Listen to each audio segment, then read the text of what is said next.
Paano mag-load ng AutoSweep RFID gamit ang GCash? Magandang araw mga idol. Sa video natin ngayon, ituturo ko naman sa inyo kung paano loadan ang inyong AutoSweep RFID card gamit lang ang GCash. Kung gumagamit kayo ng AutoSweep RFID para sa mga tollgate, ituturo ko sa inyo mga idol ang step by step kung paano mag-load ng mabilis at hassle-free.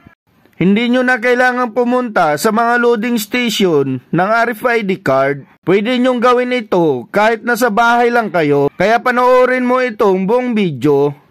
Una, buksan ang iyong GCash app. Siguraduhin na may sapat kayong balance bago magsimula.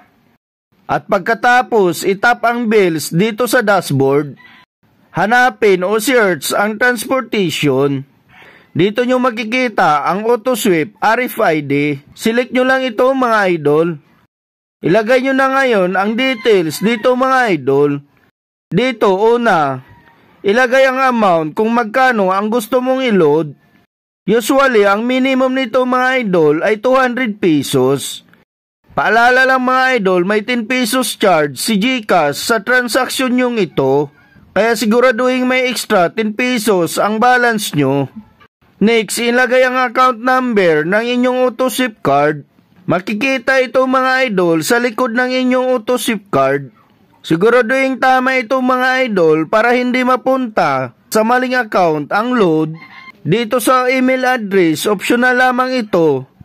Kung gusto nyong lagyan o hindi mga idol. At pagkatapos mapilapan ito, pindutin na ang next button dito sa baba. Pindutin na ang next dito sa taas. Pindutin ang confirm.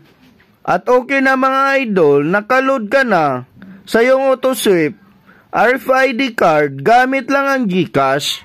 Kung gusto nyo ng mga tips and updates na kagaya nito, subscribe for more. Thank you for watching.